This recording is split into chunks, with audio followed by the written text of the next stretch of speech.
Olá, boa noite. Boa noite. 2 ministros do STF votam por manter Edson Fachin como relator da JBS. A sessão será retomada amanhã com os votos dos demais ministros. Joesley Batista presta depoimento à Polícia Federal, desta vez sobre a operação que apura irregularidades no BNDES. Ministério Público Federal denuncia por corrupção e lavagem de dinheiro os ex-presidentes da Câmara, Eduardo Cunha e Henrique Alves, ambos do PMDB. Eles foram acusados de receberem 11 milhões e meio de reais em propina das obras da Arena das Dunas, em Natal. Justiça concede prisão domiciliar ao médico Roger Abdelmaci. Condenado a 181 anos de prisão por estuprar pacientes, ele vai usar tornozeleira eletrônica. Você acompanha essas e outras notícias após o intervalo. Até já! O empresário Joesley Batista prestou depoimento hoje à Polícia Federal. Ele ficou na sede da Polícia Federal em Brasília por cerca de 8 horas. O dono da JBF Friboi foi ouvido sobre os empréstimos concedidos pelo BNDES às empresas do grupo. O prejuízo aos cofres públicos é estimado em mais de 850 milhões de reais. Joesley Batista foi chamado no âmbito da Operação Bullish, deflagrada no dia 12 de maio. São apuradas fraudes em empréstimos e aportes que teriam sido feitos pelo Banco Nacional de Desenvolvimento Econômico e Social, o BNDES, às empresas do grupo entre 2007 e 2011 nos governos Lula e Dilma. Na época da operação, a Justiça autorizou a condução coercitiva do empresário, mas ele já havia assinado o acordo de delação premiada e estava fora do país.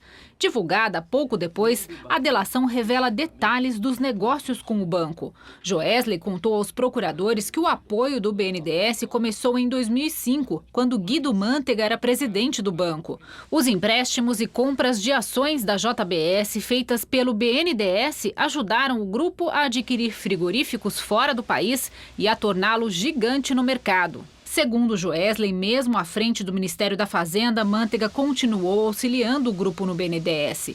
Entre as contrapartidas, depósitos que somaram 150 milhões de dólares em contas fora do país, destinadas ao financiamento de campanhas do PT e de partidos aliados, como o PMDB, em 2014. Esta é a segunda vez que Joesley Batista é ouvido desde que retornou ao Brasil há 10 dias. A JBS é alvo de 5 operações da Polícia Federal e do Ministério Público. E, pelo acordo de delação, o empresário se comprometeu a colaborar com todas as investigações. No primeiro depoimento, na sexta-feira passada, Joesley Batista falou no inquérito que investiga o presidente Michel Temer. Neste depoimento, o dono da Friboi contou que soube pelo ex-articulador político do governo, ex-ministro Gedel Vieira Lima, que Temer atuou para favorecer o grupo em uma demanda no BNDES, pressionando a então presidente do banco, Maria Silvia Bastos Marques. O banco não atendeu o pedido. Maria Silvia pediu demissão no dia 26 de maio, poucos dias depois da delação dos irmãos Batista vir a público. A JBS enfrenta uma grave crise após os escândalos da Operação Carne Fraca e a revelação do envolvimento dos empresários em esquemas de corrupção. Esta semana, a Justiça Federal proibiu a venda das ações das empresas de carne bovina na Argentina, Paraguai e Uruguai para o Grupo Minerva. O negócio de 300 milhões de dólares já tinha sido autorizado pelo Ministério Público. A JBS diz que vai recorrer. Hoje, em mais um capítulo do confronto travado entre o governo Temer e o grupo, a Advocacia Geral da União pediu ao Tribunal de Contas da União o imediato bloqueio de bens das empresas e de seus responsáveis, os irmãos Joesley e Wesley Batista. Segundo a AGU, é preciso garantir um futuro ressarcimento dos supostos prejuízos de cerca de 850 milhões de reais causados aos cofres do BNDES, frente às notícias de que o grupo estaria em avançado processo para se desfazer de bens no país. E Joesley Batista relatou à Polícia Federal, em depoimento na Operação Patmos, desdobramento da Lava Jato, que o presidente Michel Temer tentou incluir o advogado José Yunes para intermediar um acordo com a empresa em disputa judicial em andamento contra o grupo JF. Yunes é amigo de Temer há muitos anos e foi assessor especial da presidência. Segundo o executivo, o negócio renderia cerca de 50 milhões de reais a Yunes, mas o acordo não foi para frente. A defesa de Yunes disse que seu cliente nunca atuou para a JBS ou JEF. Após os votos de 2 ministros, o Supremo Tribunal Federal interrompeu o julgamento que decidirá se o ministro Edson Fachin, relator da Operação Lava Jato, continuará à frente das investigações baseadas nas delações premiadas dos donos e executivos da empresa JBS Friboi. A sessão será retomada amanhã. O pedido foi apresentado pela defesa do governador do Mato Grosso do Sul, Reinaldo Azambuja, do PSDB, e questiona o fato de Fachin ter sido designado como responsável pela homologação das delações. Azambuja é acusado por delatores de receber, junto com o ex-governador do estado, André Putinelli, também do PSDB, 150 milhões de reais em propina da JBS Friboi. O Procurador-Geral da República, Rodrigo Janot, destacou a competência do relator para homologar monocraticamente, ou seja, decidir sozinho sobre os acordos de colaboração. Ele usou este mesmo argumento para falar da legalidade do acordo já firmado com a JIF. Segundo Janot, a revisão dos termos poderia fragilizar o próprio intuito da realização das delações premiadas. Permitir uma revisão completa do acordo a esta altura terá consequência, sim, em vários outros acordos de colaboração premiada. Em seu voto, o ministro Edson Fachin defendeu que é atribuição do ministro relator homologar delação premiada e lembrou que outros ministros já o fizeram também de forma monocrática. Um dos primeiros acordos de colaboração premiada foi homologado pelo saudoso ministro Yuri Zavascki em 29 de setembro de 2014, que depois desta homologou mais 19 acordos. A eminente ministra Carmen Lúcia homologou àquele momento, àquele tempo, a maior e mais complexa colaboração premiada, por envolver 79 acordos firmados pelo Ministério Público Federal com executivos e ex-executivos do Grupo Odebrecht. Ele lembrou que os dados colhidos através de delação premiada não são necessariamente prova, já que, segundo o ministro, o colaborador é, antes de tudo, um delituoso confesso. O ministro Alexandre de Moraes seguiu o voto do relator. Marco Aurélio, Celso de Mello e Luiz Fux também sinalizaram que concordam com a tese de Fachin. A sessão foi suspensa e será retomada amanhã à tarde. A Comissão de Direitos Humanos do Senado aprovou hoje a convocação de diretores da ABIN, Agência Brasileira de Inteligência, para explicar suposta espionagem ao ministro do STF, Edson Fachin. Serão ouvidos o ministro-chefe do Gabinete de Segurança Institucional e chefe da ABIN, general Sérgio Etchegoyen, e o diretor-geral do órgão, Janer Teske. As convocações se baseiam em reportagem publicada pela revista Veja no dia 10 de junho, que diz que o presidente Michel Temer acionou Etchegoyen e a ABIN para investigar a vida pessoal do relator da Lava Jato no Supremo. Como os requerimentos exigem a convocação, Etchegoyen e Teske são obrigados a comparecer ao colegiado. Ainda não está definida a data da audiência. O Ministério Público Federal denunciou os ex-presidentes da Câmara, Eduardo Cunha e Henrique Alves, ambos do PMDB. Os dois foram denunciados pelos crimes de corrupção passiva e lavagem de dinheiro. Eduardo Cunha está preso no Complexo Médico Penal em Pinhais, no Paraná, desde outubro do ano passado.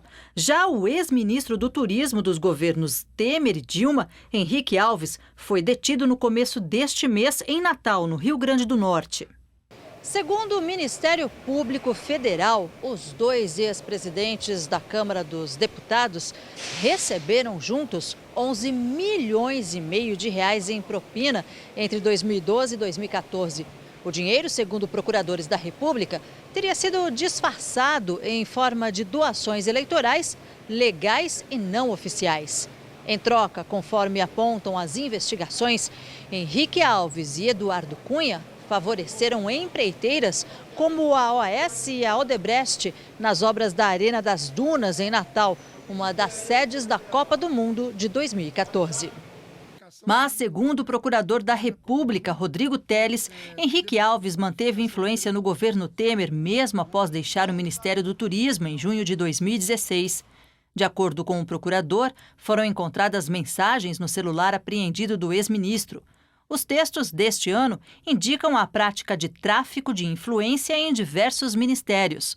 Além de Alves e Cunha, também foram denunciados o ex-presidente da OAS, Léo Pinheiro, Fernando Reis, ex-presidente da Odebrecht Ambiental, o ex-secretário de Obras de Natal, Carlos Frederico Queiroz Silva, e o empresário Arturo de Arruda Câmara, cunhado de Henrique Alves e sócio de uma empresa de marketing político. Agora a denúncia será analisada pela Justiça Federal do Rio Grande do Norte. Se for aceita, os 6 investigados se tornarão réus na ação penal. As defesas de Cunha e Henrique Alves disseram que não tiveram acesso à denúncia. O criminalista Artêmio Azevedo e o advogado de Arturo Arruda Câmara diz que estão distorcendo os fatos, como se os valores recebidos pelo seu cliente fossem para lavagem de dinheiro. Os outros denunciados ainda não se manifestaram. No último dia, na Rússia, o presidente Michel Temer se encontrou novamente com o presidente Vladimir Putin e assinou acordos bilaterais. A reunião dos dois presidentes no Kremlin, sede do governo russo, durou mais de 2 horas. Putin afirmou que o Brasil é uma das prioridades da Rússia e um dos parceiros mais importantes na América Latina. O presidente russo também disse que apoia o Brasil como candidato para o posto de membro permanente do Conselho de Segurança da ONU. Na cerimônia em que os acordos bilaterais foram assinados, Michel Temer falou do alinhamento de aspectos da política externa dos dois países que defendem a tentativa de solução da guerra civil síria com aval da ONU e a adoção de 2 estados para o conflito entre Israel e Palestina.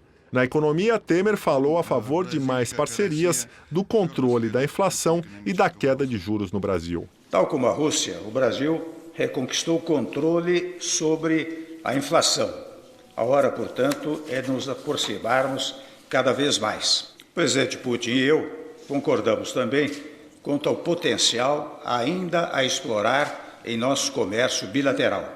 O presidente também participou de uma cerimônia no túmulo do soldado desconhecido, monumento no Kremlin, em homenagem a soldados russos. Amanhã, Temer vai para Oslo, na Noruega, onde vai se reunir com investidores e autoridades do país. E agora o comentário de José de Souza, direto de Brasília. Em visita a Moscou, Michel Temer teve uma reunião de trabalho com Vladimir Putin. Eles assinaram uma declaração conjunta. Nela, listaram 35 compromissos. Num deles, o Brasil de Temer e a Rússia de Putin comprometeram-se a intensificar os esforços no combate à corrupção. Eles escreveram: os dois países entendem que a cooperação anticorrupção deve ter como objetivo a obtenção de resultados concretos. É preciso reconhecer, mergulhados em escândalos, Temer e Putin são especialistas na matéria. No Brasil, a contribuição de Temer e do PMDB no combate à corrupção é revolucionária. A exemplo de outras legendas, o PMDB desenvolveu uma forma inconsciente de desnudar a corrupção. Ele desvenda os crimes, praticando-os em proporções tão amazônicas que ficou impossível não perceber as pistas. Boa noite. O ex-presidente da construtora OAS, Léo Pinheiro, disse em depoimento à Justiça Federal hoje que pagou 18 milhões de reais para uma empreiteira adversária desistir de uma licitação da Petrobras no Rio de Janeiro. Segundo o executivo da OAS, a W Torre recebeu o dinheiro por meio da contratação de uma outra empresa do grupo para obras fictícias no Rodoanel Sul, em São Paulo. A W Torre foi chamada para uma renegociação de preço, ela não aceitou e nós reduzimos o nosso preço para um preço menor do que ela tinha ofertado. Com isso, o consórcio se tornou vencedor. Ficou combinado um pagamento de 18 milhões e, na época, o que me foi chegado ao conhecimento é que isso seria rateado pelas 8 empresas. 5 que faziam parte do Novo Simples e 3 empresas que faziam parte da obra do Centro Integrado de Processamento de Dados, não me falha a memória. Foi feito um contrato com uma das empresas do grupo W Torre, numa obra que nós estávamos em consórcio com a Carioca e a Mendes Júnior, a obra do Rodoanel Sul, em São Paulo. Esse contrato foi feito, um contrato de locação e aluguel de equipamentos, e foram pagos em não sei se 8 ou 10 parcelas, E esses pagamentos são todos comprovados com notas fiscais e os pagamentos feitos. Foi feito um contrato nessa obra do Rodoanel Sul e um contrato fictício. E o ex-diretor da Petrobras, Renato Duque, também passou hoje por novo interrogatório conduzido pelo juiz Sérgio Moro em Curitiba. Condenado na Lava Jato a mais de 20 anos de prisão, Duque afirmou que o ex-tesoureiro do PT, João Vacari Neto, começou a operar propinas para o Partido dos Trabalhadores antes mesmo de assumir o cargo a mando do ex-presidente Lula. O Vacari, ele começou a fazer arrecadação de fundos ou de dinheiro na Petrobras antes de ser tesoureiro do Partido dos Trabalhadores. Eu me recordo, como eu já disse aqui em outra ocasião, que em 2007 eu fui chamado a Brasília pelo então ministro Paulo Bernardo, e foi ele que me comunicou que, por orientação do presidente Lula, o Vacari seria o encarregado do partido para a arrecadação na Petrobras. Por que as empresas pagavam, senhor Renato? Não vejo, Bentíssimo, um motivo específico que pudesse ser visto de forma separada. Os agentes que vendem dificuldade, né, para conseguirem facilidades, né? Dizem que só vão conseguir, as empresas só vão conseguir contratos na Petrobras se for por intermédio deles, que eles têm conhecimento, que eles pagam propina e vão trabalhando por aí. O senhor de fato recebeu, não recebeu? Sim, senhor. Então por que pagava o senhor? Que era algo institucionalizado, o primeiro motivo.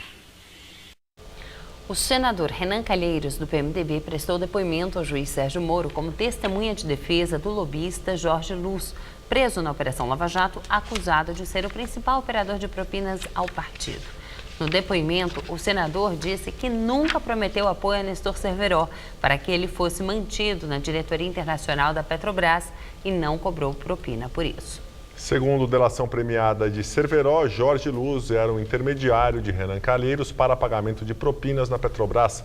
Renan chamou a denúncia de Nestor Cerveró de fantasiosa, mas confirmou ter recebido o ex-executivo da Petrobras 2 ou 3 vezes no gabinete e na casa dele em Brasília. O ministro da Fazenda, Henrique Meirelles, prestou novamente depoimento ao juiz Sérgio Moro, hoje na condição de testemunha de defesa do ex-presidente Lula, no processo que investiga a compra pela Odebrecht de um terreno para a nova sede do Instituto Lula. Durante o depoimento, o ministro da Fazenda, que foi presidente do Banco Central na gestão Lula, disse que o ex-presidente não interferiu nas normas do Banco Central, que buscavam aprimorar o combate à lavagem de dinheiro no país. A lei de prevenção à lavagem de dinheiro, ela dá competências ao Banco Central para normatizar a lei e definir a aplicação disso pelo sistema financeiro. Isso foi feito já no início da administração e depois de 2005, me parece, 2006, por aí, onde foram normas estabelecendo que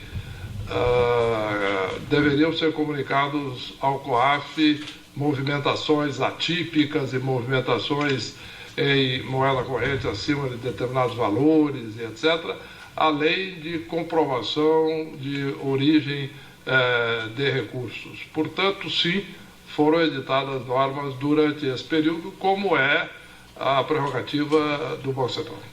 Correto. E o ex-presidente Lula, em algum momento, interferiu na aplicação dessas normas? Não, eu não me lembro sequer de ter conversado com isso sobre ele, francamente, mas eu não posso afirmar de uma maneira ou de outra que tenha conversado a respeito, mas certamente não houve interferência. O médico Roger Abdelmaci, condenado a 181 anos de prisão por estuprar mais de 30 pacientes, vai deixar a prisão e cumprir o resto da pena em casa. Ele tem 73 anos. Desde outubro do ano passado, a defesa de Abdelmaci pede indulto humanitário, que é um perdão judicial, porque alega que o médico sofre de doenças graves, principalmente cardíacas.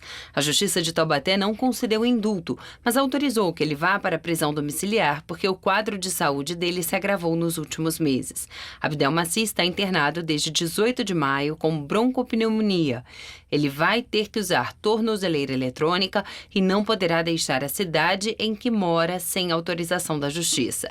Abdelmaci foi condenado a 278 anos de prisão em 2010 por ter atacado 37 mulheres entre 95 e 2008. O médico, que teve o registro profissional cassado, chegou a ficar foragido por 3 anos e foi preso no Paraguai em 2014. Pouco depois, a pena dele foi reduzida para 181 anos. Na decisão, o juiz esclareceu que, se a saúde de Abdelmaci melhorar, ele volta para a prisão.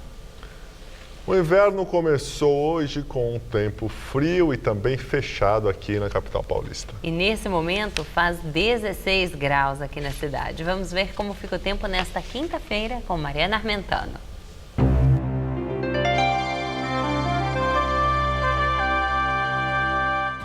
Apesar das temperaturas ainda amenas, não há previsão de chuva para os próximos dias aqui na Grande São Paulo. Nessa próxima madrugada, teremos mínima de 14 e máxima amanhã à tarde de 21 graus, com sol entre algumas nuvens.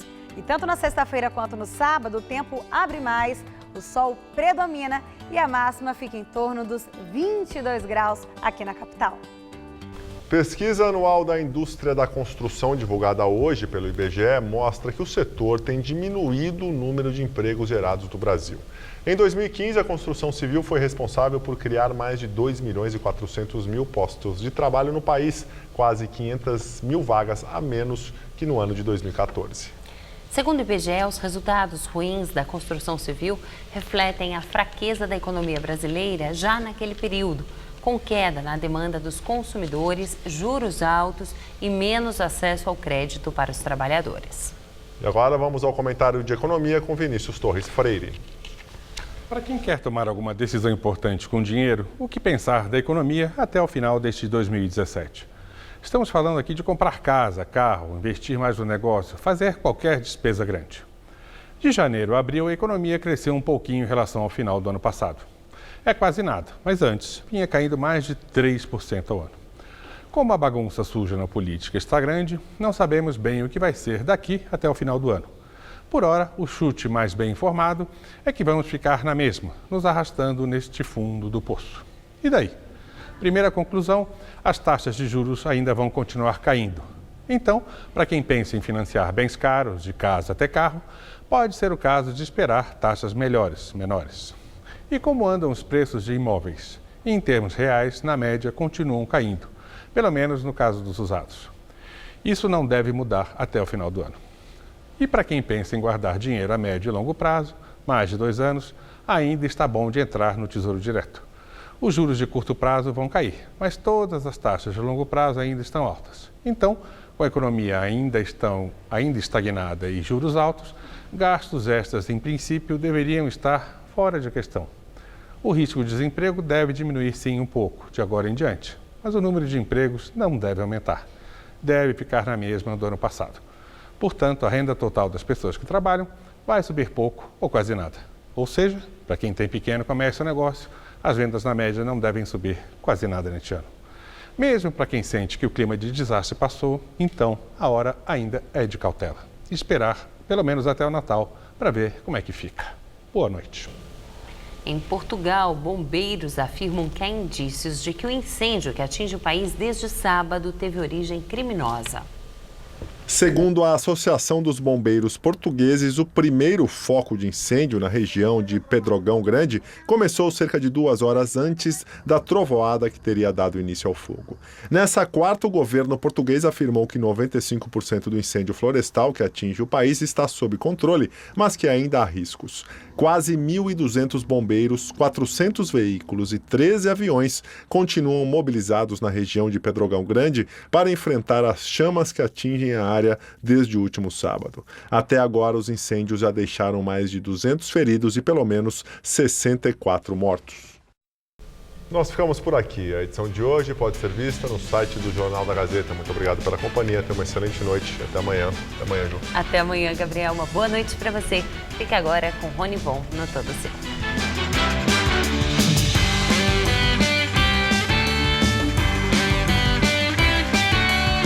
Participe da prova ciclística 9 de julho. Inscrições abertas no site gazetaesportiva.com/prova 9 de julho. Assista agora. todo seu.